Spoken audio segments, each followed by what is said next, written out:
Honda Altis ഇതാക്കണോ 4,60,000 റുപ്യക്ക് ആയ 1,98,000 kilometre ഓടിയ വണ്ടി. എസ് ക്രോസ് ഇതാക്കണോ ഡീസൽ സീറ്റ 2016 വെറും 80,000 വണ്ടി ഓടിയിട്ടുള്ളൂ. സിംഗിൾ ഓണർഷിപ്പിലുള്ള വണ്ടി. 6,50,000 രൂപയാണ് ഈ വണ്ടിക്ക് വില ഉദ്ദേശിക്കേണ്ടത്. ഇതാക്കണോ പുതിയ പേപ്പർ 5 വർഷത്തിന് എടുത്തുകൊണ്ട് സെന്നസ്റ്റിലോ 2009 മോഡല് 1,40,000 റുപ്യ. റിഡ്സ് ഇതാക്കണോ 2013 ZXi വണ്ടി ഉണ്ട്. ഇതിനാകുമ്പോൾ 3,60,000 റുപ്യ.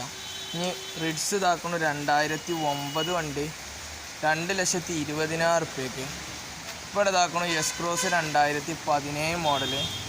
ഇതിന് വില 7,60,000 രൂപയാണ്. ഗ്രാൻഡ് ഐറ്റന് ഇതാക്കണോ അൺടച്ചപ്പ് വണ്ടി 4,90,000 രൂപയ്ക്ക് ഗ്രാൻഡ് ഐറ്റന്. 2018 ഫുൾ ഓപ്ഷൻ വാഗനർ ഇതാക്കണോ 4,10,000 റുപ്യക്ക്. 2022 വെറും 10,000 ഓടി എക്സ്പ്രസ്സും ഉണ്ട് 4,00,000.